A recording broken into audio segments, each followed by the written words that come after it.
नमस्कार, स्वागत है आपका। आप देख रहे हैं प्राइम टीवी और मैं कीर्ति हाजिर हूं लेकर प्राइम डिबेट। देश और पूरी दुनिया में आज इंटरनेशनल वुमेन्स डे मनाया जा रहा है। महिला सम्मान और महिला अधिकार के दावे किए जा रहे हैं। कुछ जगह महिलाएं जश्न भी मना रही हैं, लेकिन महिला जलसों में जश्न नहीं बल्कि कई तीखे सवाल पूछे हैं। आज महिलाएं किसी भी क्षेत्र में पीछे नहीं है। वो विमान उड़ा रही हैं, ट्रेन चला रही हैं, सरकारें चला रही हैं। अपनी हिफाजत के साथ साथ दूसरी महिलाओं और देश की सरहद की ड्यूटी भी शिद्दत से निभा रही हैं। महिलाएं ये तमाम काम अपने दम पर कर रही हैं। अपनी पारिवारिक जिम्मेदारियों के साथ साथ खुद को साबित भी कर रही हैं। इनका हौसला बढ़ाने के लिए भी कई कार्यक्रम चल रहे हैं। प्रधानमंत्री नरेंद्र मोदी ने आज महिलाओं को सम्मान देते हुए आज सभी स्मारकों में महिलाओं को निःशुल्क प्रवेश देने का निर्णय लिया। भारत में हर चुनौतियों से लड़ने का दम हमारी बेटियों में है।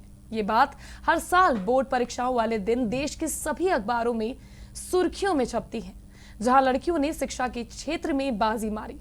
ये सालाना रूटीन खबर बन चुकी है। लेकिन उसके बाद क्या?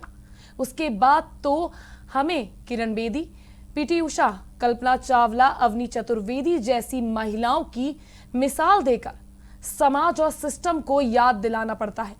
हम किसी से कम नहीं। जो काम पुरुष कर सकते हैं वो महिलाएं भी कर सकती हैं। बस मौका तो दो। प्रधानमंत्री नरेंद्र मोदी तक ने ये अपील की थी कि महिला दिवस के दिन सदन में सिर्फ महिलाओं को बोलने का मौका दिया जाए, लेकिन कई बार ये अपील भी तार तार हुई। वहीं लंबे समय से चल रहे किसान आंदोलन में आज महिला शक्ति का उदाहरण देखने को मिला, जहां अपने हक की लड़ाई को बुलंद करने के लिए आज टिकरी बॉर्डर पर 40,000 महिलाओं ने किसान मोर्चा संभाला। तो आज मेरी प्राइम डिबेट महिला दिवस के खास मौके पर हमने पैनल भी किसी भी पुरुष को नहीं बुलाया, उनके पास बहाने बहुत होते हैं। तो नारी शक्ति की मिसाल पेश करती हमारी साथ एक बड़ा पैनल मौजूद है और उनसे आपका परिचय करवाते हुए मैं प्राइम डिबेट का आगाज करती हूँ। और आज हमारे साथ मौजूद हैं आस्था तिवारी, कांग्रेस नेत्री, साथ ही साथ जेबा यास्मीन, सपा नेत्री, और कुछ ही देर में नंदिनी भी हमारे साथ सोशल एक्टिविस्ट जुड़ेंगी। तो सबसे पहला सवाल मेरा आस्था जी आपसे है। अब आबादी, जिस तरह से आधी आबादी को पूरा सम्मान मिलेगा अधिकारों के साथ, महिलाओं को कब आपको लगता है कि उनके अधिकार पूरे तरीके से मिलने लग जाएंगे? देखिए कीर्ति जी कि सबसे पहले तो आज अंतर्राष्ट्रीय महिला दिवस है, तो मैं आपके चैनल के माध्यम से सारी महिलाओं को बहुत बहुत शुभकामनाएं देना चाहती हूँ। और उसके अलावा जैसे आपने की बात करी कि कब ये हक मिलेगा, तो ये एक क्वेश्चन मार्क जैसा स्थिति आ जाता है, क्योंकि हम लोग बात कर रहे हैं बहुत सालों से इस मुद्दे पर कि महिलाओं को उनका हक दिया जाए प्रॉपरली। हम आरक्षण की बात करते हैं कि महिलाओं को आरक्षण मिले। Even as an Congress party में हूँ मैं, तो हम ये भी बात करते हैं कि हम 33% आरक्षण महिलाओं को संसद में भी दें, ठीक है। और हम लोग अपने इलेक्शंस के सिस्टम में ये लाते भी हैं। बट आप देखती हैं कि भारतीय जनता पार्टी की सरकार है और हम ये देखें कि उन्होंने एक नारा दिया था बेटी बचाओ बेटी पढ़ाओ का, मगर आप उसके बाद भी देखें कि बेटियां सुरक्षित नहीं हैं पूरी तरह से। तो जब तक बेटियां सुरक्षित नहीं होंगी तब तक उनको उनके अधिकारों की बात करी भी कैसी जाए। जेबा जी, आपको क्या लगता है, जिस तरह से आस्था जी ने बोला कि महिलाएं अभी सुरक्षित नहीं है, जिस तरह से हर क्षेत्र में हम कहीं ना कहीं महिलाओं को आजकल देखते हैं, तो क्या लगता है आपको, क्या वाकई में महिलाएं सुरक्षित नहीं है? क्योंकि आप खुद भी एक नेत्री हैं और आप भी एक ऐसे पद पर आती हैं, कार्य कर रही हैं, आप बाहर निकल के लोगों के बीच जाती हैं, तो क्या महिलाएं आज की डेट में सुरक्षित नहीं है? देखिए, आपने बहुत ही अच्छे तरीके से डिबेट की शुरुआत करी और बताई कि आज महिला दिवस के दिन मोदी जी महिलाओं के लिए क्या क्या कर रहे हैं, लेकिन ये तो हुआ एक दिन। मुझे ये जानना है कि मोदी जी और क्या सोच रहे हैं, बाकी 364 दिन महिलाएं कैसे गुजारें। क्योंकि अगर भारत की आप स्थिति देखेंगे तो every 15 minutes a women is raped. अब आप सोचिए, अगर 1 घंटे की हम डिबेट करेंगे तो उसमें 4 महिलाओं का रेप हो जाएगा और हम सिर्फ यहाँ पे बैठ के चर्चा करेंगे। एनसीआरबी का रिपोर्ट भी सरकार नहीं मानती है और अपने गुणगान करती है। आज मैंने अखबार में पढ़ा सुबह कि योगी जी ने उत्तर प्रदेश में महिला शक्ति का 2nd फेज का इनॉग्रल प्रोग्राम किया। नहीं, बहुत खुशी होती है ऐसे प्रोग्राम्स की, लेकिन इनॉग्रेशन के बाद क्या होता है इसको जान के बहुत तकलीफ होती है। और वैसे भी मैं आपसे कहूँगी कि कोई भी बच्चा जब वो किसी क्लास से दूसरे क्लास में प्रमोट होता है तो उसका एक रिपोर्ट कार्ड जारी होता है। क्या आज अखबारों ने वो पिछला मिशन शक्ति का रिपोर्ट कार्ड जारी किया? ये जानना मैं चाहती हूँ आपके चैनल के माध्यम से और बाकी मीडिया कर्मी लोगों से कि पहले साल का, पिछले 4 सालों का रिपोर्ट कार्ड क्यों नहीं पब्लिश किया गया और दूसरा मिशन शक्ति इनॉग्रेट कर दिया गया है। तो मैं इससे बहुत दुखी हूं कि कभी हम इस पे चर्चा नहीं करते कि आंकड़े क्या हैं, आंकड़ों पे कोई बात ही नहीं करता।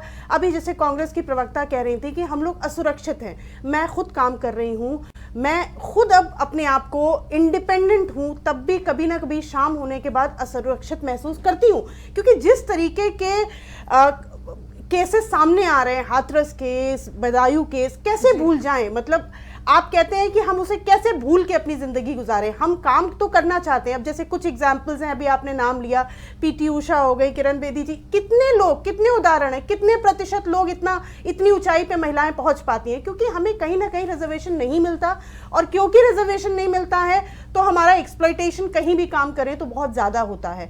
तो मैं चाहूँगी, सरकार से दरख्वास्त है आज के विमेंस डे के दिन कि कम से कम इस एक दिन को स्पेशल ना बना के पूरे 365 दिन के लिए अगर देश को सुरक्षित और इस तरीके की सुविधाएं प्रोवाइड करे तो बहुत अच्छा होगा। तो नंदिनी प्रियदर्शनी भी हमारे साथ सोशल एक्टिविस्ट इस वक्त जुड़ चुकी है। नंदिनी जी, मैं आपसे जानना चाहूंगी, सोशल वर्कर के तौर पर आप काम करती हैं, महिलाओं से मिलती होंगी, उनसे जुड़ती भी होंगी जमीनी स्तर पर, तो आपको क्या लगता है आज के टाइम में, जो पहले का समय था वो तो कितना क्रूर था महिलाओं के प्रति समाज, वो तो हमने सबने देखा, लेकिन आज के समय में आपको क्या लगता है किस हद तक बदलाव आया और अधिकार महिलाओं को कितने मिल रहे हैं? देखिए, सबसे पहले तो आप सबको, हम सबको अंतर्राष्ट्रीय महिला दिवस की बधाई। और आज का दिन हम इसलिए सेलिब्रेट करते हैं क्योंकि बहुत सारी महिलाएं हैं, उनके अचीवमेंट्स को हम सेलिब्रेट करते हैं। और भारत जैसे देश में ऐसे अनेकों एग्जाम्पल हैं, जैसे हमारी भारत में महिला राष्ट्रपति हुई हैं, महिला प्रधानमंत्री, कई सारी स्टेट्स की मुख्यमंत्री भी महिलाएं हुई हैं। तो कहीं ना कहीं देखिए बदलाव तो आया ही है। आज अगर आप देखिए समाज में जिस तरह की मूवीज बन रही हैं, जैसे गुंजन सक्सेना पे मूवी बनी, मैरी कॉम पे मूवी बनी, तो ये सारी चीजें जो है वो कहीं ना कहीं बदलाव की ओर एक इशारा कर रही हैं। और आज हम लोग सब लोग यहाँ पर बैठ के डिबेट कर रहे हैं, तो हम एक उस इतिहास का पार्ट है, उस रेवोल्यूशन का, एक उस प्रोटेस्ट मूवमेंट का पार्ट रहे हैं, जिसकी वजह से आज इंटरनेशनल वुमेन्स डे हम सब सेलिब्रेट कर रहे हैं। तो कहीं ना कहीं देखिए बदलाव तो जरूर आया है। महिलाएं जो हैं, जो पुरुषों का एक जो प्रोफेशन माना जाता था, जैसे जहाँ पे पुरुषों का एक आधिपत्य अधिकार होता था, स्पेशली पुलिस हो गया और फौज हो गई, तो उसमें भी अब महिलाएं जो है वो भर्ती हो रही है, महिलाएं प्लेन उड़ा रही हैं, महिलाएं चांद तक पहुंच रही हैं। लेकिन ऐसी कितनी महिलाएं हैं? सवाल ये उठता है कि ऐसी कितनी महिलाएं हैं। और कुछ महिलाएं जो हैं वो समाज के अंतिम पायदान पर भी हैं, जिनके लिए जीवन यापन करना बहुत ही कठिन हो जाता है, सपने देखना तो दूर की बात है। तो कुछ गिनी चुनी महिलाएं हैं, और मुझे लगता है कि भारत जैसे देश में कुछ गिनी चुनी महिलाएं हैं। टैलेंट की तो कमी नहीं है, लेकिन तमाम तरह की विकट परिस्थितियों और विषम परिस्थितियों को झेलते हुए उन्होंने अपना लोहा मनवाया है। मुझे लगता है देखिए हमारे यहाँ बहुत सशक्त कानून बने हुए हैं, लेकिन कहीं ना कहीं महिलाओं में भी जागरूकता की कमी है। और साथ ही साथ मुझे लगता है कि समाज को अपनी नज़र बदलनी होगी। जैसे अब सरकार की अगर हम बात करें या फिर हम जुडिशरी की बात करें, तमाम तरह के रूल्स रेगुलेशंस बनाए जाते हैं, पॉलिसीज बनाई जाती हैं, लेकिन जब तक एक महिला, क्योंकि समाज को देखिए बदलने में समय लगेगा। समाज जो है कहीं ना कहीं एक हम पेट्रियार्कल स्ट्रक्चर में हम आप बंधे हुए हैं, तो समाज को बदलने में जो है वो समय लगेगा। मुझे लगता है कि अब समय आ गया है कि महिलाएं जो हैं वो खुद आगे आए और अपने सपनों को पूरा करने के लिए एक जिद पाले, आवाज उठाएं। और सबसे बड़ी बात है कि महिलाओं को जागरूक होना होगा, और साथ ही साथ जो तमाम तरह के जो लॉज हैं, जो रेगुलेशंस बने हुए हैं, जो अधिकार है, ताकि महिलाएं जो है वो अपने अधिकारों को अच्छी तरह से जाने और उनको क्लेम कर सके। तो मुझे लगता है कि इस महिला दिवस हर महिला को अब खुद से प्रॉमिस करना चाहिए, एक संकल्प लेना चाहिए कि वो अन्याय जो है वो कभी नहीं सहेंगी। और आज तो पब्लिक डोमेन में भी आप देखिए तमाम तरह के नंबर्स अवेलेबल हैं, जैसे 112 है, और आप पुलिस में जाके रिपोर्ट दर्ज करा सकती हैं, साथ ही साथ आप न्यायालय का दरवाजा भी खटखटा सकती हैं। तो कहीं ना कहीं मुझे लगता है कि महिलाओं को खुद में ही सशक्त होने की जरूरत है, क्योंकि समाज को अभी बदलने में समय लगेगा। बिल्कुल, समाज को बदलने में समय लगेगा, लेकिन पहल हम ही से होगी। जेबा जी, मैं आपसे जानना चाहूंगी, जिस तरह से नंदिनी जी ने कहीं ना कहीं ये स्पष्ट कर दिया कि किस तरह की स्थिति है और किस तरह से हमें इससे खुद ही निकलना पड़ेगा, लेकिन आप भी एक नेत्री के तौर पर काम कर रही हैं। कितना मुश्किल भरा आपके लिए लग रहा इस पोजीशन पे आने का और इस पोजीशन को होल्ड करने में? किस तरह की कठिनाई? क्योंकि कहीं ना कहीं जब हम आगे बढ़ते हैं तो बहुत सी चीजें, बहुत से समाज में लोग हैं जो हमें कहीं ना कहीं पीछे खींचने की कोशिश करते हैं। तो क्या आपको इन चुनौतियों का सामना करना पड़ा? देखिए, मैं इस मामले में अपने आप को बहुत लकी मानूंगी, क्योंकि कहीं ना कहीं मैं इनकी बात से सहमत हूं कि महिला को खुद आगे आना पड़ेगा, लेकिन उसमें बहुत ज़्यादा इंपॉर्टेंट रोल होता है आपके परिवार का। कभी कभी क्या होता है, महिला कुछ करना तो चाहती है, लेकिन इनिशिएटिव लेते ही उसके घर में ही उसको दबा दिया जाता है और वो बाहर कुछ नहीं कर पाती। लेकिन इस मामले में मैं अपने परिवार को कहूँगी कि उन्होंने मेरा शुरू से साथ दिया, चाहे वो मेरे माँ बाप हों, मेरे हस्बैंड हो, मेरे बच्चे हों। उन्होंने हमेशा मुझे इतना ज़्यादा प्रोत्साहन दिया और इतना इनकरेज किया कि बाहरी दुनिया कभी मुझे प्रभावित कर ही नहीं पाई और ना ही मुझे पीछे खींच पाई। तो अभी हमें रिसेंटली जो अभी वीडियो वायरल हुआ था आयशा का, जिसने सुसाइड किया, गुजरात का केस, आप ये बताइए, उसको समाज ने नहीं पीछे खींचा, ना ही समाज ने उस वजह बनी उसकी सुसाइड का। कौन बना? उसका परिवार, और जिस परिवार में वो ब्याही थी वो। कहीं ना कहीं शायद उसकी काउंसलिंग घर में ठीक से नहीं हो पा रही थी, ये वजह है। क्योंकि मुझे लगता है सबसे शुरुआती जो फ्रीडम होती है, कुरीतियों को आप किस तरह से मिटाएंगी? जो समाज में एक सदियों से चला आ रहा है, ये दहेज प्रथा का जो भी है, या फिर अब एज मैंडेटरी जो कर दी गई है कि जेंट्स की एज ज्यादा होनी चाहिए, लड़कियों की कम होनी चाहिए जब शादी होने जाती है। तो ये जो समाज की सोच जो है, जो अभी तक विकसित नहीं हो पा रही है, इसको लेकर आपको क्या लगता है? देखिए, समाज की सोच किससे बनी है? आपके घर से, आपके घर से, आपके घर से। अपने ही घर से शुरुआत की जाए। सबसे पहली शुरुआत, देखिए, एक महिला होने के नाते मैं ये नहीं कह सकती पूरे देश में, पूरे समाज की सोच बदल दूंगी, लेकिन हर महिला अगर अपने घर की सोच बदलेगी तो समाज वाकई बदलेगा।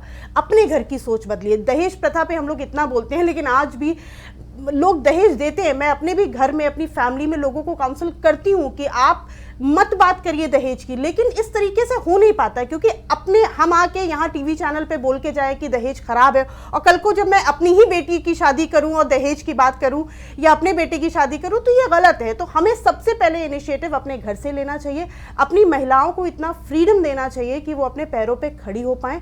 माँ बाप, हस्बैंड, बच्चों, सबकी जिम्मेदारी है कि एक महिला अपनी इच्छाएं, अपने सपने अपने घर में ना दबाए, और जब उसे घर से शुरुआत मिलेगी, सपोर्ट मिलेगा, बाहरी दुनिया में इतना दम नहीं है कि एक महिला को रोक पाए, क्योंकि वो सारी ही प्रॉब्लम्स हैंडल करने में सक्षम है। नंदिनी जी, आपको क्या लगता है? आप जेबा जी की बातों से सहमत है? क्योंकि जिस तरह से वो कह रही हैं, एक खुशी से दिया हुआ दान, आप खुशी से किसी के लिए कुछ कर रहे हैं, अपनी बेटी के लिए या अपने बच्चों के लिए, और एक जबरदस्ती कराया हुआ उसे दहेज का नाम दिया जाता है। तो आपको क्या लगता है? देखिए, अमूमन ये होता है, डाउरी को लेके बड़े ही कड़े कानून बने हुए हैं, बहुत ही सख्त कानून बने हुए हैं, लेकिन आज भी दहेज लिया और दिया जाता है। इनफैक्ट दहेज को अब कई लोग इसको, कुछ ऐसे लोग आ गए हैं जो इसको कस्टम के नाम पे, ट्रेडिशन के नाम पे इसको जस्टिफाई करते हैं। देखिए, जो डाउरी में जो भी सामान मिलता है वो ऑलमोस्ट जो हस्बैंड की फैमिली रहती है उसमें कहीं ना कहीं वो डिस्ट्रीब्यूट हो जाता है। तो एक तरह से क्या होता है कि महिला के हाथ में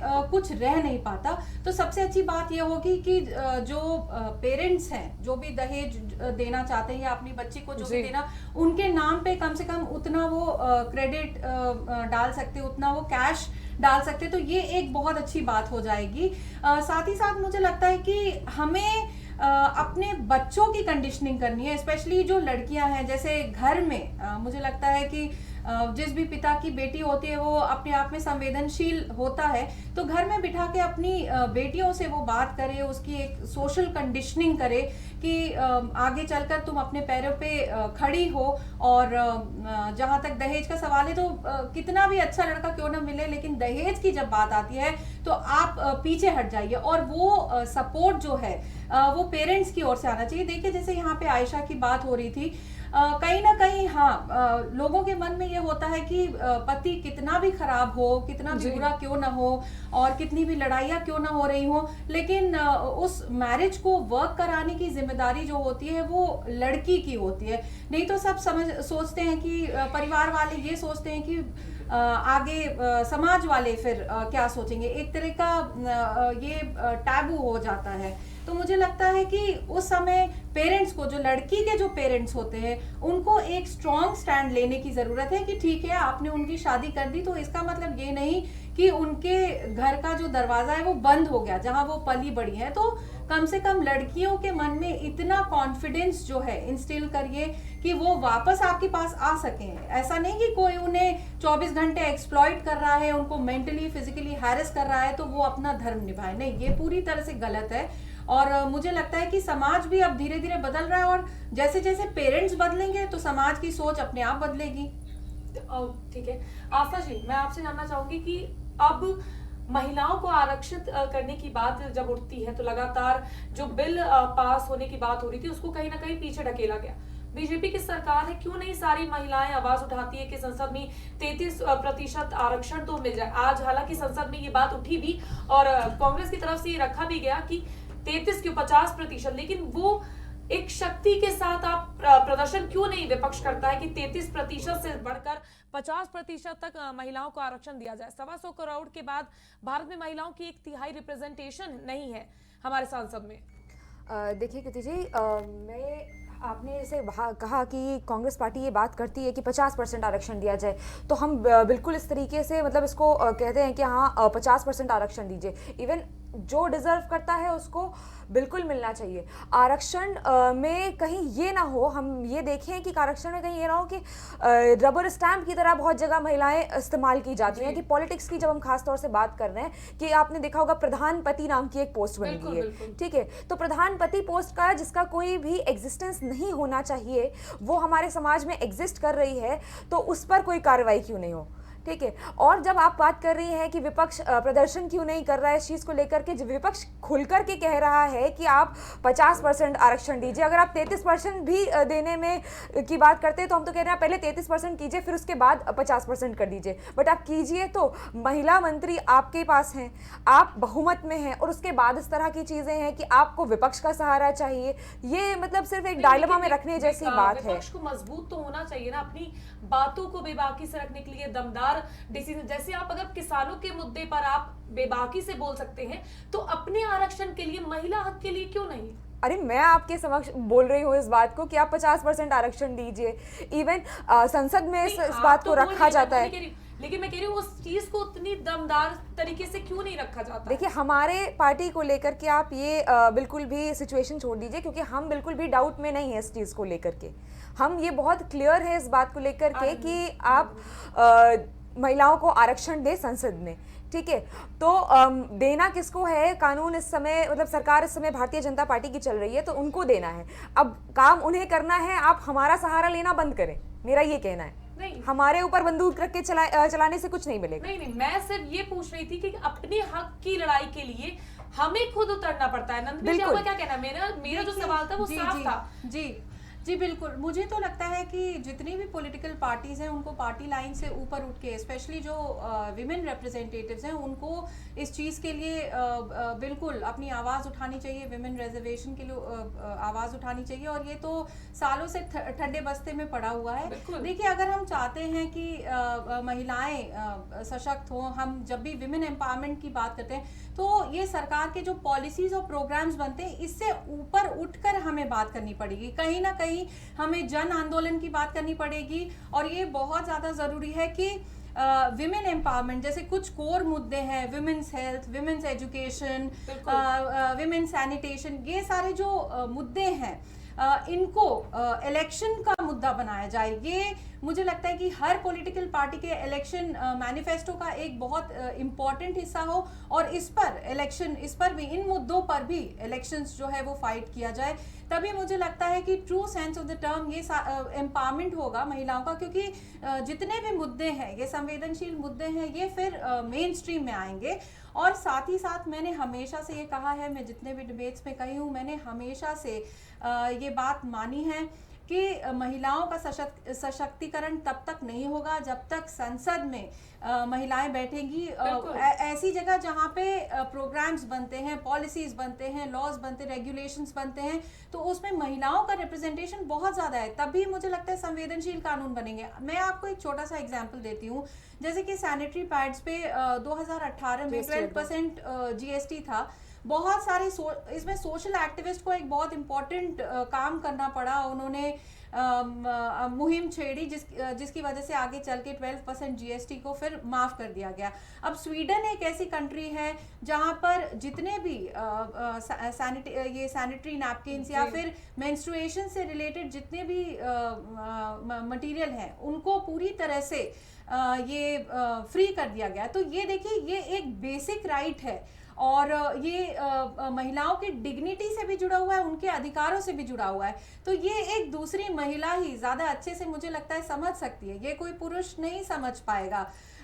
हो सकता है कि इसमें एक्सेप्शन हो, बट इसलिए मैं कह रही हूँ कि ज़्यादा से ज़्यादा महिलाएं जो है वो पार्लियामेंट में रिप्रेजेंट हो। और जब महिलाएं पावरफुल पोजीशन में आएंगी, ऑल्दो महिलाओं का रिप्रेजेंटेशन हो रहा है, लेकिन जब महिलाएं पावरफुल पोजीशन में आएंगी तब आप देखिए बदलाव अपने आप आएगा। बिल्कुल नंदिनी जी, मेरा भी यही मानना है कि आप अगर किसानों का मुद्दा इतनी बेबाकी से उठा सकते हैं, आप बाकी मुद्दों पर बात कर सकते हैं, तो महिला सशक्तिकरण की बात क्यों नहीं? क्योंकि हम अपने जब घोषणा पत्र भी निकालते हैं तो उसमें महिला सशक्तिकरण की बात होती है, बेटी बढ़ाओ पढ़ाओ की बात होती है, लेकिन वाकई में हकीकत आज भी कई बेटियां इन तमाम चीजों से वंचित हैं। सैनिटरी नैपकिन्स की जो आप बात करती, उन तक से आज भी कई बेटियां वंचित हैं, उनको पता ही नहीं है इन चीजों के बारे में। ज़ेबा जी, आपका क्या कहना है? आप एक ऐसी पार्टी से आती हैं जिस पार्टी में जो 33% आरक्षण की बात हो रही थी, उन्होंने इसके विरोध में आवाज उठाई थी, इसे ना लाने के। तो आपको क्या लगता है? जी के देखिए, पॉलिटिकल उस समय सिचुएशंस क्या हैं और किस कॉन्टेक्स्ट में वोटिंग हुई, मैं क्योंकि एक महिला हूं, आप खुद, हम जितने लोग यहाँ बैठे हैं महिलाएं हैं, हम लोग तो कम से कम महिलाओं के विरोध में नहीं बोलेंगे। और जैसा कि आप सबसे मैं सहमत हूं कि कम से कम इस विमेंस डे के दिन हम लोग एक प्रण लें कि महिलाओं को मुद्दे को उतनी ही बेबाकी से उठाएंगे जैसे बाकी मुद्दों पे बात करते हैं। क्योंकि ये तो सही बात है कि अगर अपने मुद्दे पे हम नहीं बात करेंगे तो हमारे हक के लिए कोई दूसरी लड़ाई लड़ने नहीं आएगा। जैसे कि सैनिटरी नैपकिन्स की बात है, मैं भी चाहूँगी कि स्कूल्स में हर जगह ये सब फ्री हो बच्चियों के लिए, क्योंकि मैं अभी भी देख रही हूँ कि ये हाइजीन मेंटेन नहीं है और बहुत सारी फीमेल्स हैं जो ऐसी डिजीजेस से ग्रस्त हैं और वो मतलब वो छुपाती है इस चीज़ को और वो अपनी फैमिली में भी डिस्कस नहीं करती। इस पे कई सारी मूवीज़ बनी है और ख़ासकर विलेजेस में या जहाँ पे इतना एजुकेशन नहीं इम्पोर्टेंस दी जाती है, वहाँ पे अभी भी ये मुद्दा बहुत ही सीरियस है जिस पे हमें वर्क करना है, क्योंकि बहुत सारी बच्चियाँ हैं जो बहुत सारी परेशानियाँ झेल रही हैं। जहाँ तक बात है कि संसद में 33% आरक्षण होना चाहिए, देखिए ये बहुत ज़रूरी है, बट मैं इसके साथ ये भी कहूँगी कि सरकार कहीं ना कहीं फिर दबाव ना बनाए, क्योंकि इस समय अगर आप सभी से मैं कहूँगी कि इस पे चर्चा होनी चाहिए कि इस समय बहुत ही कम प्रतिशत महिलाएं हैं, लेकिन वो भी हैं तो आवाज़ नहीं उठाती। कोई भी मुद्दा हुआ, हाथरस केस हुआ हो, बदायूं का हुआ हो, बाराबंकी केस हुआ हो, महिला आयोग सामने नहीं आता, क्योंकि महिला आयोग पे जो भी सत्ताधारी पार्टी होती है उसका कहीं ना कहीं प्रेशर होता है कि आप सरकार के खिलाफ कैसे बोल सकते हैं। तो मैं ये रिक्वेस्ट करूंगी और मैं भी इस मुद्दे को उठाऊंगी अपनी पार्टी में, और सभी महिलाओं को जिस भी पॉलिटिकल पार्टी है कहीं भी जुड़े हो, ये उठाना चाहिए कि सरकारी जो सरकार है वो अपना प्रेशर ना दे। कभी भी महिला आयोग को सरकार से अलग रखना चाहिए ताकि वो बेबाकी से अपनी बात उठाए। इस समय आप देखिए, अगर हम स्मृति ईरानी की बात करें तो आप बताइए कितने महिला मुद्दों पे उन्होंने बात करी, कितने महिला मुद्दों पे बात करी। वो नहीं करती हैं, वो तभी होता है जब विपक्ष में होते हैं, अदरवाइज जब वो सत्ता में होते हैं तो बात नहीं होती है। ये एक बहुत बड़ा मुद्दा है। तो अगर आप 33% रिजर्वेशन भी कर देंगे और उसके बाद भी आप महिलाओं पे प्रेशर बनाएंगे तो वो तब भी बात नहीं उठ पाएगी। तो सबसे बड़ी बात है कि उनको वाकई महिला आयोग जैसे आयोग को इंडिपेंडेंट आयोग कर देना चाहिए जिसपे सरकार का कोई भी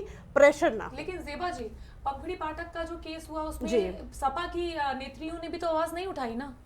नहीं, बिल्कुल। आप शायद अगर आप ट्विटर को थोड़ा खंगारेंगे और फेसबुक को खंगारेंगे तो आप देखेंगे कि जब पंखुड़ी पाठक पे कोई भी अभद्र टिप्पणी हुई है तो मैं समाजवादी पार्टी की प्रवक्ता होने के नाते मैंने खुद उसको, आप मेरी आईडी चेक कर सकते हैं, मैंने खुद उसका विरोध किया है। लेकिन फिर मैं ये बात कहूँगी, हज़ारों सैकड़ों फेक आईडीज़ हैं। अगर हमारी किसी भी वर्कर के वेरीफाइड अकाउंट से कुछ लिखा जाता है तो उसकी पूरी जिम्मेदारी पार्टी लेती है। लेकिन कोई ऐसा कार्यकर्ता जिसने सिर्फ लाल टोपी लगा के, अपनी डीपी लगा के एक आईडी फेक चला रहा है, तो उसके लिए पार्टी की जवाबदेही नहीं है। पार्टी के अंदर माननीय राष्ट्रीय अध्यक्ष जी ने आदेश कर रखा है, कोई भी महिला के प्रति कोई टिप्पणी होगी उस पर बिल्कुल एक्शन लिया जाएगा। लेकिन अभी जो हाल ही में केस हुआ था उसमें मैंने भी आवाज उठाई कि किसी भी महिला के लिए, चाहे वो अपनी पार्टी की हो, दूसरी पार्टी की हो, अभद्र टिप्पणी का कहीं बिल्कुल भी हमें आवाज उठानी चाहिए, चाहे वो पक्ष में हो या विपक्ष में हो, क्योंकि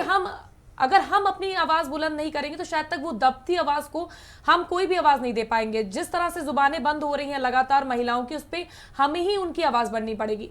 आगे बढ़ते हैं। और संविधान हमें बराबरी का हक देता है, लेकिन फिर भी इसके बावजूद ये जो हमारे सोशल माइंडसेट है कि पुरुष है तो ब्रेड विनर है और महिला है तो शादी ही करके घर में बैठ जाएंगी, क्या आज भी लगता है आपको ये मानसिकता है? कहीं ना कहीं शादी हो गई, बच्चा हो गया तो रिटायरमेंट हो जाती है महिलाओं की, काम आगे नहीं करने दिया जाता, या शादी के बाद सबसे पहले मांग यही होती है कि आप आगे इस कार्य को आगे नहीं बढ़ा सकती हैं। आस्था जी, आपका पहले इस पर क्या मानना है? देखिए, परिवार के साथ साथ मैं समझती हूँ कि हमारे यहाँ का एजुकेशनल बैकग्राउंड जो है, हमें एजुकेशंस वुमेन को देना बहुत इम्पॉर्टेंट है। मैं एक डेटा पढ़ रही थी आज सुबह, तो उसमें मैंने पढ़ा कि लगभग 30% बच्चों की शिक्षा 9वीं पास करने के बाद छूट जाती है जी।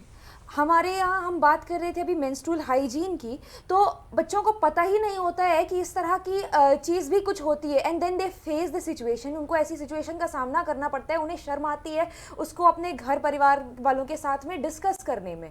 और आप बात कर रहे हैं कि पुरुषों के साथ कि मतलब उनको एक बेडरूम की सिचुएशन में देखा जाता है और महिलाएं शादी करके घर में बैठ जाएंगी। हमें एज एन एजुकेशन ग्रो करना पड़ेगा कि हम अपने लोगों को समझाएं। समाज में डेवलपमेंट की ज़रूरत है कि हम लोग ये देखें कि हम एज अ फैमिली मेम्बर हम अपने बच्चों को क्या एजुकेशन दे रहे हैं। बिल्कुल, लड़कियों को और लड़कों को इक्वली ट्रीट किया जाए, ना करके उनको कि अभी 7 बज गया तो इसके पहले तुम्हें घर आ जाना है जी। लड़कियां भी उतनी ही सक्षम हैं और उनको भी उतनी ही फ्रीडम मिलनी चाहिए जितनी कि आप अपने लड़कों को देते हैं। बिल्कुल। नंदिनी जी, आपको क्या लगता है, ब्रेड विनर पुरुष ही हैं या महिलाएं भी आज के डेट में उस हद तक आगे बढ़ रही हैं, लेकिन क्यों उन्हें हर बार रोक दिया जाता है, टोक लगाई जाती है कि आपका तो इतना टाइम सेट है, आपको इस टाइम लिमिट पे घर आना है? ठीक है, महिला के खिलाफ जो समाज में क्रूर सोच है, मानसिकताएं हैं, उस तरह से डर भी कहीं ना कहीं हमारे पेरेंट्स के अंदर रहता है कि हमें उनको सेफ रखना है। लेकिन इस तरह का समाज, कब तक हम इस समाज में जीते रहेंगे और कब तक महिलाएं इस तरह से असुरक्षित महसूस करती रहेंगी? देखिए, इस तरह के समाज में हम तब तक जीते रहेंगे जब तक हमारा जो एक पुलिसिंग सिस्टम है वो नहीं स्ट्रांग हो जाता है। और यहाँ पर एजुकेशन की बात हो रही थी, तो आप कितने लोगों तक एजुकेशन पहुँचाएंगे? एजुकेशन की जो हालत है हमारे देश में, वो हम सब देख रहे हैं। Education is the prerogative of the elite. तो गांव में जो बच्चे हैं, आज भी कोरोना के टाइम में कितने बच्चों तक एजुकेशन जो है वो पहुंच पा रहा है? स्कूल्स जो हैं वो बंद हो गए। मिड डे मील स्कीम्स जो हैं वो किसी तरह से, जैसे उनको ड्राई पैकेट्स वगैरह दिया जा रहा था। तो जब हम शिक्षा की बात करते हैं, जब हम मेंस्ट्रुअल हाइजीन की बात करते हैं और जब हम महिला सुरक्षा की बात करते हैं, तो ये सारी चीज़ें जो है महिलाओं के प्रति एक जो मन में जो इनसिक्योरिटी की भावना है कि वो बाहर जा रही है, बेटी बाहर जा रही है तो 7 बजे तक उसको वापस आना है। तो अभी जैसे हमारी बहन कह रही थी कि इस तरह का डिफरेंशिएशन नहीं होना चाहिए। भाई, डिफरेंशिएशन इस तरह का क्यों नहीं होगा? क्योंकि हमारा अभी भी समाज उस तरह का है, रात में आप एक्सेप्ट करने को नहीं तैयार है। और एट द सेम टाइम आप देखिए, कोई भी डरता नहीं है महिला के खिलाफ। किसी भी प्रकार का क्राइम करने से कोई डरता नहीं है, रात को अगर महिला बाहर निकल जाए तो। और साथ ही साथ हमारा जो पुलिसिंग सिस्टम है वो इतना सशक्त नहीं है। देखिए, मैंने हमेशा से अपने हर डिबेट में कहा है कि कहीं ना कहीं पुलिस रिफॉर्म्स लाने की ज़रूरत है। आज भी अगर आप देखिए तो ऑलमोस्ट ये पुलिस भी क्या करे, देखिए कोई भी दुर्घटना घट जाती है तो हम पुलिस को ही कटघरे में खड़ा करते हैं, लेकिन अगर आज भी आप देखिए तो जो पुलिस है, पुलिस और पॉपुलेशन का जो रेशियो है वो बहुत ही कम है। 100 पुलिस होगी लाखों लोगों पर, तो ऑब्वियसली पुलिस कहाँ से जस्टिस कर पाएगी। तमाम तरह के रिकमेंडेशंस आए हैं, उनको इम्प्लीमेंट करने की ज़रूरत है।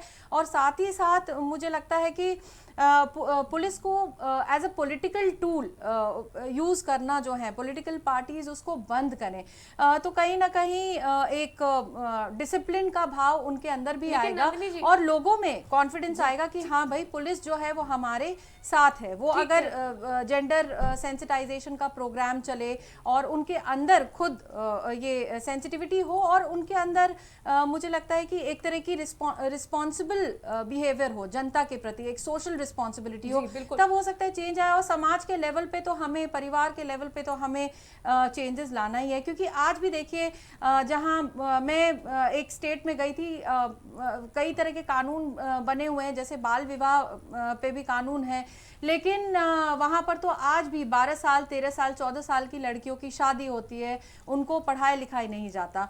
तो कहीं ना कहीं हाँ, शिक्षा जो है वो एक बड़ा रोल प्ले कर सकती है, लेकिन फिर सवाल ये उठता है कि ये शिक्षा कितने लोगों तक पहुंच रही है। क्या आपको ये नहीं लगता कि जरूरत है यहाँ पर हमारे पेरेंट्स को हमारे साथ वो चीजें शेयर करनी चाहिए जो आज तक नहीं की जा रही थी। हमें सही और गलत बच्चों को बचपन से ही सिखा देना चाहिए कि आगे चल के वो कदम ही ना उठाए।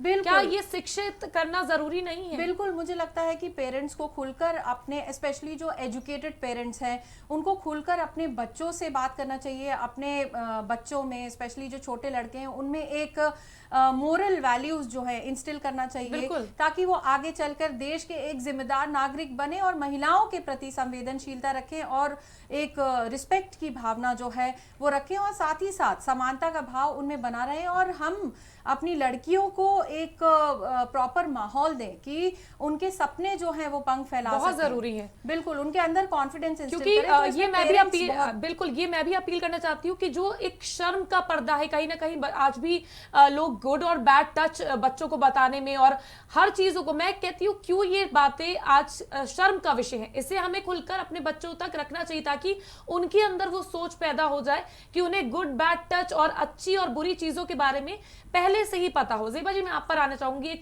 आप एक ऐसे पार्टी से ज्वाइन करी हुई है जहां के प्रमुख ये कहते हैं कि लड़कों से गलती हो जाती है, तो आप उनकी आवाज के तौर पर आज बैठी हुई हैं, तो आपको क्या लगता है महिलाओं पर इस तरह का जब कोई क्रूर चीज हो जाती है उसके बाद इस तरह की टिप्पणी करना क्या शोभा देता है? लिया इस तरह का जब समाज ये मानसिकता रखा रहेगा तो कब तक महिलाओं के लिए हम इस तरह की डिबेट करनी ही ना पड़े। मुझे तो लगती है कि ऐसा समाज बना देना चाहिए हमें।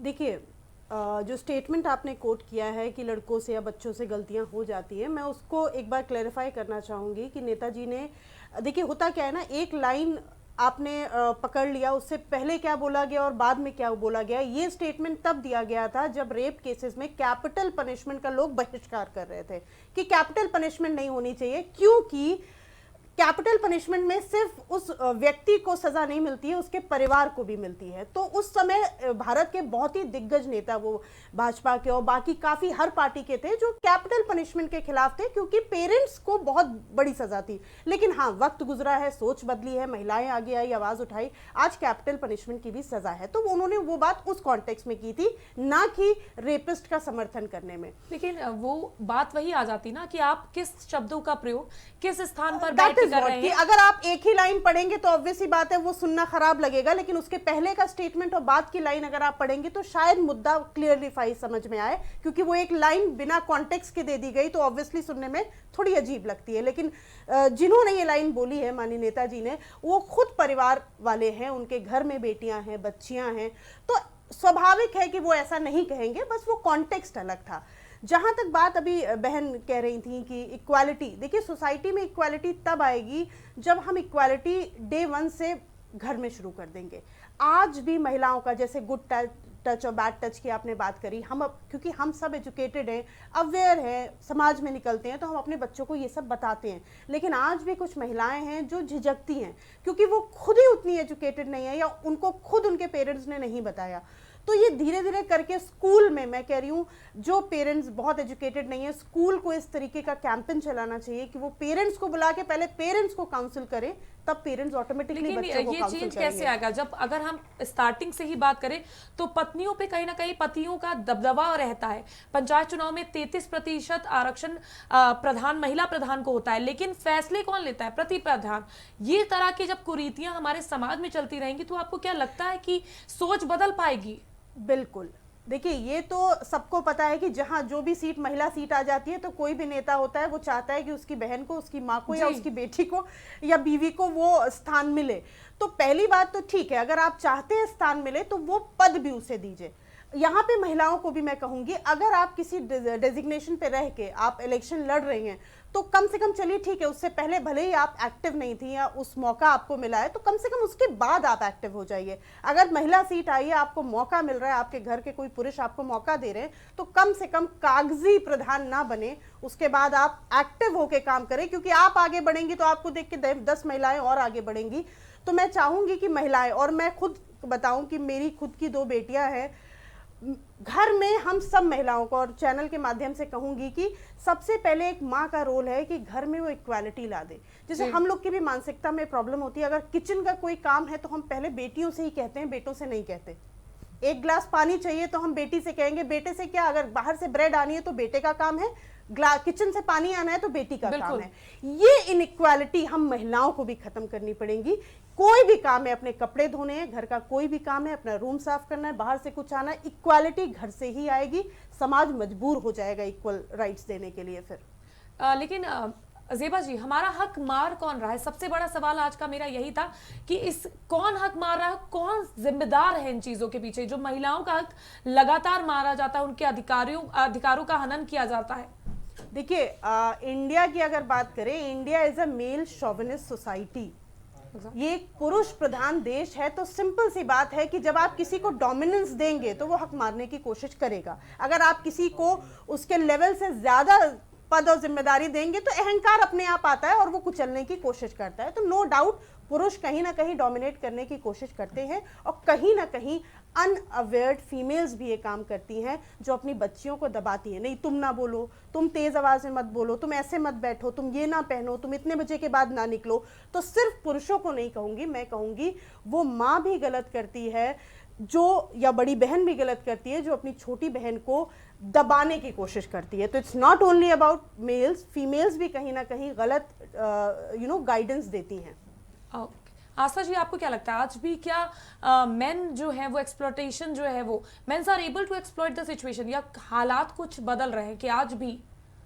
देखिए, men are able to exploit situation की आप बात करते हैं कि ये ना, जैसे हमारी बहन ने कहा कि हमारा इंडिया का जो सोसाइटी है वो मेल शॉविनिस्ट सोसाइटी है ना। बहुत सारे ऐसे लोग हैं जो अपने से आगे बढ़ती महिला को देख नहीं पाते, उनको हजम नहीं होती ये चीज़ कि महिलाएं तरक्की कर रही हैं, तो वो चाहते हैं कि वो उनको डोमिनेट करें। वो चाहते हैं कि भाई ये आगे ना बढ़े, इसको आप किनारे कर दीजिए, हमें आगे लेकर के जाइए। तो कुंठित लोगों की ये मानसिकता है, और यही ऐसे ही लोग हैं जो महिलाओं के अधिकारों का हनन करते हैं, ऐसे ही लोग हैं जो क्राइम करते हैं। ये मेरा मानना है। ठीक है, नंदिनी जी, आपको क्या लगता है? हमें अपनी काबिलियत दिखानी पड़ती है, बोर्ड्स की हेडलाइंस होती हैं कि 10वीं और 12वीं की परीक्षाओं में लड़कियों ने बाजी मारी होती है, लेकिन उसके बाद क्यों गायब हो जाती हैं? वर्क फोर्स तक ये महिलाएं क्यों नहीं पहुंच पाती हैं? देखिए, कहीं ना कहीं ये जो हम पेट्रियार्की की बात कर रहे हैं, शॉविनिज्म की बात करें, तो पेट्रियार्की जो है, जो पितृसत्ता है, ये सदियों से चलती आई है, और पुरुषों का एक आधिपत्य राज रहा है। वो घर के अंदर हो, घर के बाहर हो, डिसीजन मेकिंग पे हो, प्रॉपर्टी राइट्स पे हो। लेकिन अब देखिए धीरे धीरे जो चेंजेस जो हैं वो आ रहे हैं। 2005 में देखिए सुप्रीम कोर्ट बहुत ही बढ़िया अमेंडमेंट लेकर आए थे, चेंजेस लेके आए थे, जिसकी वजह से महिलाओं को उनको प्रॉपर्टी राइट्स दिया गया, उनको अपने फादर की प्रॉपर्टी में जो है हिस्सा दिया गया। तो उसको महिलाएं जो हैं वो क्लेम कर सकती है। तो कहीं ना कहीं देखिए चेंजेस आ रहे हैं। ज़रूरी यह है कि हम अपने अधिकार अच्छे से जानें, और जब हम अपने अधिकार जानेंगे तभी हम सशक्त होंगे, तभी हम आवाज़ उठा सकेंगे, हमारी आवाज़ बुलंद होगी, और तभी कोई हमारी आवाज़ जो है वो सुन सकेगा। तो मुझे लगता है कि जागरूकता जो है वो बहुत ज़्यादा ज़रूरी है। जी ज़ेबा जी, आपको क्या कहना है? मैं इसी मुद्दे पे बात करूंगी कि जैसे हर महिला को अपनी पैटर्नल प्रॉपर्टी पे राइट्स हैं, लेकिन मैं यहाँ पे आप सभी से पूछना चाहूँगी, क्या हमने क्लेम किया वो राइट? मैंने खुद भी नहीं किया, क्योंकि हम जिस सोसाइटी में हैं, अगर हम क्लेम करने जाएंगे तो शायद मैं एक गलत बेटी हो जाऊंगी कि भाई कैसी बेटी है, क्यों राइट्स चाहिए। वो देखिए, कागजी चीज में हक होना और असलियत में मिलना, अभी हम लोग बहुत लंबी रेस है जो हमें लंबी लड़ाई है जो लड़नी है। मेरा कहने का मतलब है कि ये सारे जितने भी लॉज बन रहे हैं, देखिए हमारे पास बहुत सशक्त कानून है और उसकी जानकारी होना बहुत ज्यादा जरूरी है। ये मैं सहमत हूँ, ये मैं सहमत हूँ, हर तरह की एजुकेशन कम से कम ये मौका तो है कि हम क्लेम कर सकते हैं, फाइट कर सकते हैं। लेकिन नंदिनी जी, आपको लगता है कि अभी भी वो कानून बन गए हैं उतनी बेहतरी से जो महिलाओं के लिए आवाज उठा सके? आज भी एसिड अटैक हो जाता है और हमें सबूतों की जरूरत पड़ती है, हमें प्रूफ रखने पड़ते हैं, तब जाके कहीं कुछ सालों की सजा शायद तक उस अपराधी को होती है। तो क्या लॉज महिलाओं के प्रति आज सही है? देखिए, over a period of time changes आए हैं, संशोधन आया है, अमेंडमेंट्स आए, लेकिन कई बार ऐसे वर्डिक्ट आ जाते हैं जो हमें मजबूर करते हैं। जैसे अभी एक रिसेंटली एक वर्डिक्ट आया था, वो हमें मजबूर करते हैं कि हाँ, कहीं ना कहीं जुडिशरी में भी एक पेट्रियार्कल सिस्टम जो है वो प्रिवेल करता है। तो उसको हटाने के लिए क्या करें? उसको हटाने के लिए ज़्यादा से ज़्यादा महिला जजेस जो है उनको रिक्रूट किया जाना चाहिए। और जैसे मैंने पुलिस रिफॉर्म्स की बात की, वैसे ही जुडिशियल रिफॉर्म्स की भी बात। अभी रिसेंटली मैंने एक आर्टिकल पढ़ा था एक बहुत ही वरिष्ठ न्यूज़पेपर में कि पुलिस विभाग में महिलाओं को प्रेफर किया जाता है डेस्क वर्क के लिए, ऑफिस वर्क के लिए। फील्ड में बहुत ही कम प्रतिशत महिलाएं ड्यूटी पे हैं, इसी वजह से क्राइम नहीं रुक रहा है। अगर महिलाएं फील्ड में ज्यादा होंगी। ज़ेबा जी, पिंक बूथ का फिर तो आप समर्थन देखिए, करेंगे? पिंक बूथ, आप मेरे साथ अभी चलिए, आप टहल के देखिए कितने पिंक बूथ के डब्बे खाली हैं, अंदर कोई नहीं बैठा होता है। तो आप यहाँ से जाके और मेरे साथ चलिए, 10-90 चलिए, आगे चलिए, पिंक बूथ का डब्बा आगे ऊपर से पिंक कलर का कर दिया गया, अंदर कोई नहीं बैठा होता है। एग्जैक्टली। और वही चौराहे पे लड़कियां घूरी जाती है, छेड़ी जाती है, पिंक बूथ में से कोई निकल के नहीं आता है। तो वही मैं कह रही हूँ ना, जब तक ये पॉलिसीज, जब तक ये पिंक बूथ कागज में से रोड पे नहीं आएगा, महिलाएं खुद, अधिकारी खुद रोड पे नहीं आएंगी, तब तक क्राइम रेट और ये सारी ईव टीजिंग के केसेस कम नहीं होंगे। सपा के अभी हाल ही में हमारे वहां पर भी आए थे नेता, वो समर्थन करके गए थे पिंक बूथ का। उनका साफ कहना था कि जो योगी सरकार की पहल है ये बहुत अच्छी है और इसका मैं समर्थन करता हूं। पहल का समर्थन मैं भी करती हूँ, वो धरातल पे है, इसका मैं अब एग्जाम्पल मैं कह तो रही हूँ, अगर डिबेट के बाद समय हो तो हम लोग पहल के देखें। स्टेशनों का शुभारंभ किया गया है। शुभारंभ के आगे क्या? देखिए, पिछले महिला शक्ति, जो महिला शक्ति है, आप बताइए उसका पिछले 4 सालों का रिकॉर्ड क्या है, रिपोर्ट कार्ड क्यों नहीं है? देखिए, मुझे लगता है कि जैसे महिला पुलिस स्टेशन का शुभारंभ किया गया, तो कहीं ना कहीं एक होता है कंफर्ट लेवल जो है। अगर कोई विक्टिम आई, अब जैसे बहुत सारे इस तरह के केसेस आए, तो वो अगर महिला कहीं ना कहीं ये लगता नहीं है क्यों क्वीन बी सिंड्रोम की जो अक्सर बात की जाती है कि महिला ही महिला की कहीं ना कहीं उन्हें पीछे धकेलने में लगी रहती है, वही दुश्मन बन जाती है, तो इसका आपको कुछ लगता है? देखिए, जनरली इस तरह के स्टीरियोटाइप्स जो है वो बहुत ज्यादा प्रिवेल करते हैं। तो मैं तो अपने पर्सनल एक्सपीरियंस से कहना चाहूंगी, जैसे मदर इन लॉज को एक मॉन्स्टर के रूप में देखा जाता है, लेकिन as far as I am concern, मैं अपनी बात करूंगी, जहां तक मेरी मदर इन लॉ है तो वो मुझे मेरी माँ से भी ज्यादा प्यार करती हैं। तो कहीं ना देखिए, ये एक 2-वे प्रोसेस होता है। अगर आप अपने मदर इन लॉ को इज्जत देंगे तो वो भी आपको उतना ही प्यार करेंगी। तो वो समझने की जरूरत है। और हाँ, एक्सेप्शंस आर ऑलवेज देयर, हर जगह है।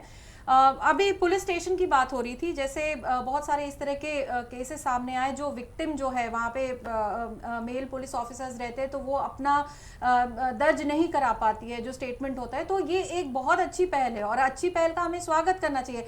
लेकिन देखिए, पुलिस में अगर आज आप भी देखिए तो जो लोअर रैंक के जो होते हैं, कांस्टेबल्स हो गए या मिडिल रैंकिंग, उस मिडिल रैंक के जो हैं, तो उनको भरना बहुत ज़्यादा ज़रूरी है। और महिलाओं को प्रॉपर इंसेंटिव इंसेंटिव्स देना चाहिए। बिल्कुल। जैसे अगर पिंक बूथ में महिला पुलिसकर्मी भी काम करे तो उनको आप प्रॉपर इंसेंटिव्स देके, प्रॉपर आप उनको एम्यूनेशन देके और प्रॉपर गियर देके, सेफ्टी गियर देके फिर आप उनसे काम करवाइए।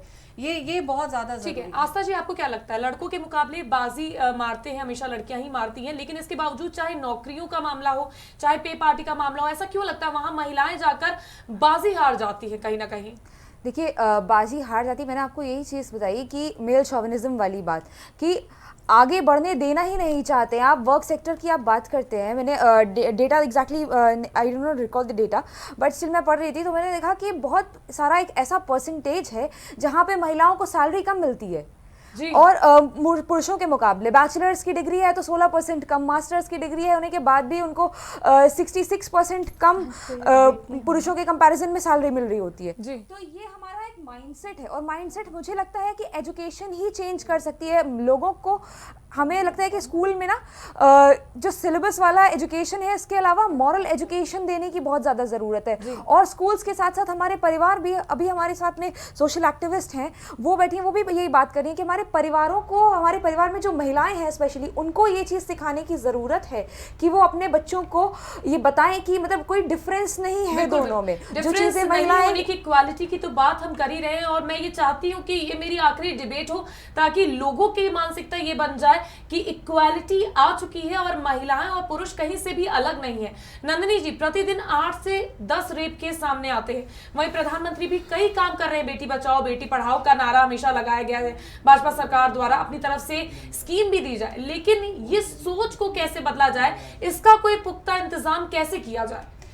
देखिए, सबसे पहले तो अगर हमें महिला सुरक्षा को सुनिश्चित करना है तो हमें परिवार के लेवल पे बहुत काम करने की ज़रूरत है।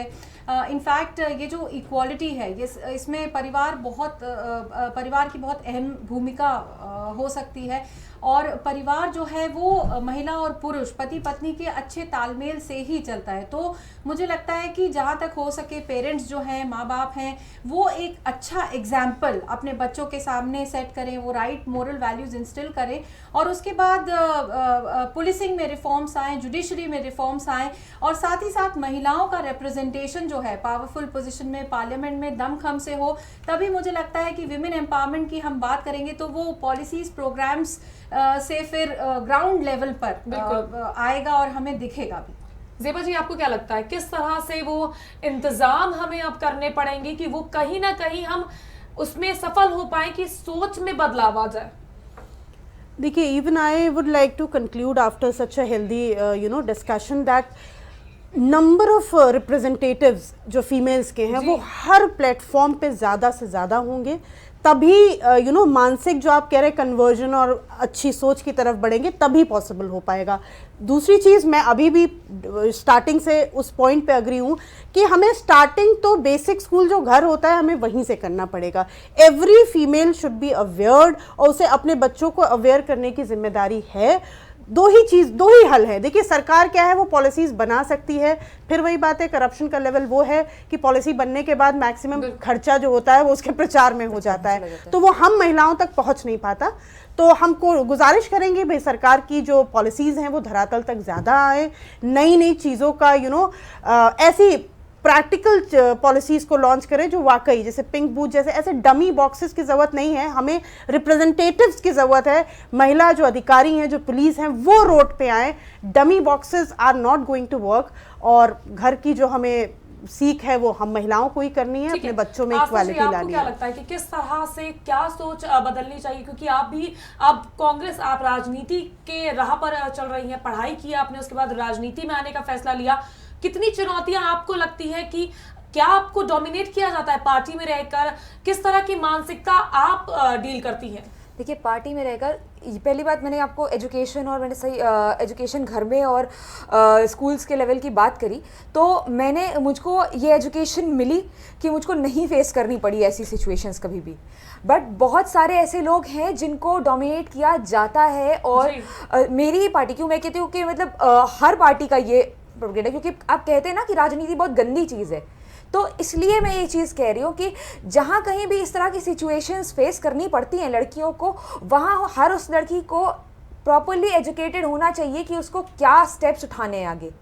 मेरी और ठीक है, मेरी मानसिकता लेकिन ये है कि कोई भी फील्ड शायद तक खराब नहीं होती, सिर्फ लोगों की मानसिकता खराब होती है। जिस तरह लोगों की वो सोच रखते हैं कि उन्हें कहीं ना कहीं महिलाओं को दबाना है। हमने ये बना दिया है ना क्राइटेरिया की राजनीति को हमने गंदा कह दिया है। महिलाओं और मैं कहती कि अगर हम महिलाएं खुद से सामने आएंगी और महिलाएं ये कहेंगी कि हम इस तरह की चीजें होने ही नहीं देंगे अपने साथ, तो कैसे कोई चीज गंदी हो जाएगी? नहीं होगी, डेफिनेट सी बात है। नंदिनी जी, जी मेरा मानना ये है कि देखिए हमारे यहाँ जो प्रेवलेंट जो कस्टम ट्रेडिशन है और जो शुरुआत से सिखाया जाता है कि देखो भाई अगर तुम्हें कोई कुछ उल्टा बोल दे तो तुम जवाब नहीं देना, आंखें नीची कर लो, सर झुका के रहो, नहीं, ये सारी चीजें अब खत्म होनी चाहिए। अब हमें अपनी लड़कियों को एनकरेज करना चाहिए कि तुम क्वेश्चन करो, अन्याय के खिलाफ आवाज उठाओ और पेट्रियार्की को चैलेंज करो, और इनफैक्ट इतनी ईश्वर शक्ति देगी इस पेट्रियार्की को ध्वस्त किया जा सके। ठीक है, बोल की लब आजाद है तेरे। बिल्कुल बिल्कुल।